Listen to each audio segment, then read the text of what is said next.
मैं अकेला ही चला था जानवे मंजिल मगर लोग मिलते गए कारवां बनता गया। नमस्कार, मैं जनमता शिवम गौतम।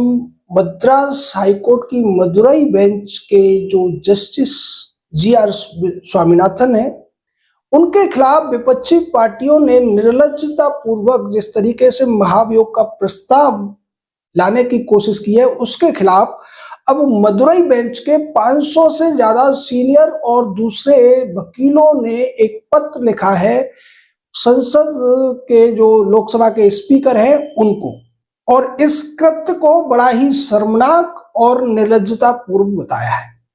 उसकी वजह भी उन्होंने गिनाई है कि जिन जज महोदय ने पिछले 8 साल में 1.25 लाख से ज्यादा केसेस को निपटाया, जिसमें 73,000 से ज्यादा केसेस मेन केसेस थे। यानी आप सोच कर देखिए कि 8 साल में 1,26,000 से ज्यादा केसेस निपटाने वाले जो जज महोदय हैं वो कितने ज्यादा मेहनत करते होंगे, क्योंकि एक जज जब किसी केस की सुनवाई करता है तो न केवल उसे दोनों तरफ के वकीलों को सुनना पड़ता है, कानून के उस केस से संबंधित प्रावधानों को देखना पड़ता है, पुराने केसेस को देखना पड़ता है, बहुत सारा काम उसमें होता है। उसके बावजूद अगर कोई जज 1 साल में 15,000 केसेस को निपटा रहा है, आप सोच कर देखिए, 1 महीने में 1200 से ज्यादा केसेस निपटाने का ये एक रिकॉर्ड भी कहा जा सकता है। और ऐसा कोई किसी जर्नलिस्ट ने नहीं कहा है, बल्कि उन वकीलों ने कहा है जो पिछले 8 साल से जस्टिस जी.आर. स्वामीनाथन की अदालत में पेश हो रहे हैं। अगर वहां पेश होने वाले 500 से ज्यादा वकील ये कह रहे हैं कि इन जज साहब की न तो निष्ठा पर सवाल किया जा सकता है, न उनकी मेहनत पर, और ना ही संविधान के प्रति उनकी श्रद्धा पर। उन वकीलों ने लिखा कि ये जो विपक्षी नेता हैं, जो सांसद हैं, अगर इन्होंने सच्चाई को जान लिया होता तो शायद वो उस महाभियोग प्रस्ताव पर जो डीएमके पार्टी की तरफ से लाया गया, हस्ताक्षर करने से पहले शायद शर्म के मारे पीछे हट गए होते। लेकिन उन लोगों ने सच्चाई को जाने बगैर इतनी भारी गलती कर दी, इस हद तक कर दी कि इसको शर्मनाक कहा जा सकता है। इससे पहले हमने आपको बताया था कि सुप्रीम कोर्ट और हाई कोर्ट के 56 जजों ने भी जस्टिस स्वामीनाथन के पक्ष में लेटर लिखा था और इन विपक्षी पार्टियों के जो सांसद हैं उनकी लानत मनारत की थी। ये होना भी चाहिए। अब देश की जनता को भी इन विपक्षी पार्टी के सांसदों की इसी तरीके से मुखालफत करनी चाहिए, जिनमें राहुल की बहन प्रियंका वाड्रा भी शामिल है, कांग्रेस के दूसरे बड़े नेता भी शामिल हैं, अखिलेश यादव और उसकी पत्नी और उसकी पार्टी के सांसद भी शामिल हैं, बाला साहब ठाकरे के बेटे की पार्टी के सांसद भी शामिल हैं, तृणमूल कांग्रेस भी उसमें शामिल है। तमाम जो विपक्षी पार्टियां हैं उनके 100 से ज्यादा जो सांसद हैं वो इस शर्मनाक प्रस्ताव पर हस्ताक्षर करने वालों में हैं।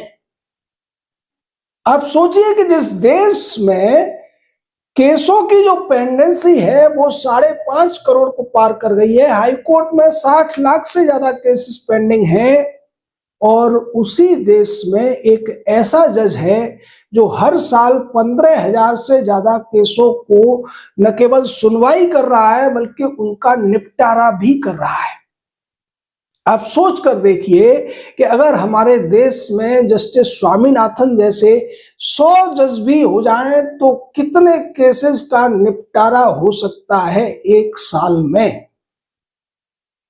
हाई कोर्ट में टोटल जो पेंडेंसी है वो 60 लाख है, उसमें से अगर 100 जज ऐसे हो जाएंगे तो आप मानकर चलिए कि हमारे देश में हर साल कम से कम 15 लाख केसेस तो ये 100 जज ही निपटा देंगे। और अगर 25% जज भी ऐसे हो गए तो 2 साल में पेंडेंसी खत्म हो सकती है हाई कोर्ट से। वैसा सुप्रीम कोर्ट में भी हो सकता है। अगर सुप्रीम कोर्ट का एक जज 15,000, चूंकि सुप्रीम कोर्ट में 2 जजों की बेंच होती है, हाई कोर्ट में सिंगल जज की भी बेंच होती है, उस तरीके से अगर देखा जाए तो 2 जज मिलकर भी अगर 15,000 को निपटाएंगे तो 90,000 की जो पेंडेंसी सुप्रीम कोर्ट में है वो भी तो खत्म हो सकती है। लेकिन उससे प्रेरणा लेने की बजाय जस्टिस स्वामीनाथन का सम्मान करने की न तो हमारी न्यायपालिका ने और ना ही इन विपक्षी पार्टियों ने कुछ भी सोचा उनके खिलाफ इस तरीके की हरकतें करने से पहले। जस्टिस स्वामीनाथन ने एक बार अपने मित्र से कहा था कि अगर आप वेदों की रक्षा करेंगे तो वेद आपकी रक्षा करते हैं। आज जो कुछ भी उनके पक्ष में हो रहा है वो उसी कड़ी में एक भारतीय संस्कृति का पुराना सिद्धांत लागू हो रहा है। उन्होंने देश की निष्ठापूर्वक सेवा की और आज देश उनके पक्ष में खड़ा होता हुआ नजर आ रहा है। जब से उनके खिलाफ ये प्रस्ताव आया है, पूरे देश में उनके प्रति लोगों के जो एक श्रद्धा है वो बढ़ती जा रही है। लोग खुलकर उनका समर्थन कर रहे हैं। पहले जजों ने उनका समर्थन किया, अब वकील खुलकर उनके साथ आ गए हैं और केवल मदुरई बेंच के ही वकील नहीं आए हैं, देश की अन्य दूसरी जगहों से भी अब आवाज उठने लगी है और विपक्ष को इस पर खूब खरी खोटी सुनाई जा रही है। लेकिन यह सिलसिला रुकना नहीं चाहिए। विपक्ष ने जो अपराध किया है उसके लिए अब आम जनता को भी, जिन जिन सांसदों ने हस्ताक्षर किए हैं वहां की जनता को भी अपने सांसदों से ये पूछना चाहिए कि तुम लोगों ने जो जज इस देश की न्याय व्यवस्था में एक सबसे अच्छा काम कर रहा था उसी को हटाने का कुत्सित प्रयास क्यों किया। जब ये होने लगेगा तो इन सांसदों को भी अपने किए कराए पर शर्म आएगी, उन्हें भी लज्जित होना पड़ेगा, क्योंकि सांसद तो सीधे तौर पर जनता के प्रति जवाबदेह हैं। आप सोचकर देखिए कि जिस देश की जुडिशरी को पूरी दुनिया में 100वें नंबर पर देखा जाता है, क्योंकि यहाँ पर पेंडेंसी ऑफ केसेस बहुत ज्यादा है, 5.5 करोड़ से ज्यादा केसेस पेंडिंग होने का मतलब यह है कि अगर एक केस में 2 परिवार भी इन्वॉल्व होते हैं तो कम से कम 11 करोड़ परिवार, यानी देश में जो परिवार है उसका 40% से ज्यादा परिवार प्रभावित है इन पेंडिंग केसों से। वहीं अगर कोई इस तरीके का निष्ठावान जज है जिसको कि हम तो कहते हैं कि उन्हें दिल्ली बुलाकर सम्मानित किए जाने की जरूरत थी, लेकिन उनके खिलाफ हो क्या रहा है, उन्हें हटाने की साजिश की जा रही है। उन्हें हिंदुओं के प्रति पक्षपाती बताया जा रहा है, जबकि जो फैसले उन्होंने लिए हैं उसमें कहीं से भी आप सवाल नहीं उठा सकते हैं। जो लेटेस्ट मामला था उसमें जो मदुरई का डीएम था, मदुरई का पुलिस कमिश्नर था, उसने कोर्ट की अवमानना की थी और उसी पर उन्होंने आदेश भी दिया था कि कोर्ट की अवमानना की कार्रवाई इन दोनों अधिकारियों के खिलाफ क्यों नहीं होनी चाहिए, जिन्होंने बिना किसी संवैधानिक या कानूनी प्रावधान का अनुपालन करते हुए धारा 144 वहां थोप दी थी, जिसकी वजह से जो कोर्ट ने ये आदेश दिया था कि 10-11 लोग जाकर जो दीप स्थानम है, त्रिपुरकुंद्रम की जो पहाड़ी है उस जगह पर जो स्वामीनारायण का मंदिर है वहां पर, यानी कि मुरुगन, भगवान मुरुगन का, तो उसको रोकने का काम किया था डीएम के सरकार के इशारे पर, डीएम ने और वहां के कमिश्नर ने। ये लोग कहीं भी धारा 144 लगाकर लोगों को इकट्ठा होने से रोक देते हैं। और उसके पीछे वजह यह थी कि उसी पहाड़ी पर एक मुस्लिम शासक की पहले कब्र बना दी गई, बाद में मजार बनाई गई और बाद में उसको दरगाह में कन्वर्ट कर दिया, घोषित कर दिया कि ये जो मुस्लिम शासक था ये एक सूफी संत था। और चूंकि वहां दीपक अगर जलेगा तो उस दरगाह पर भी, उस दरगाह से भी दिखाई देगा जो कि उनके हिसाब से उनके मजहब के खिलाफ जाता है, और इसी सब के लिए ये पूरा का पूरा खेल किया गया। लेकिन चूंकि जस्टिस जीआर स्वामीनाथन इतने सारे फैसले दे चुके हैं, तो उसमें से 2 दर्जन के करीब फैसले ऐसे भी थे जिनमें हिंदू पक्ष को, मंदिरों को न्याय मिला था। और इसी की वजह से वो डीएमके की आंखों की किरकिरी थे। डीएमके उनको एक तरीके से स्वीकार नहीं कर पा रही थी, सहन नहीं कर पा रही थी। अगर आपको ज्यादा दिक्कत थी तो आप सुप्रीम कोर्ट कॉलेजियम में सिफारिश लगाकर उनका ट्रांसफर कराने की बात कर सकते थे। लेकिन यहां तो डीएमके ने उनको हिंदू पक्षधर बताकर हटाने का ही प्रस्ताव ला दिया। जबकि ऐसे जज, हम बार बार कह रहे हैं कि हमारे देश में 850 से ज्यादा हाईकोर्ट में जज हैं। अगर 25% जज भी कुछ सीख पाए जस्टिस स्वामीनाथन से, तो आने वाले 2-4 सालों में ही हमारे देश में जो केसेस की पेंडेंसी है वो आसानी से खत्म हो सकती है।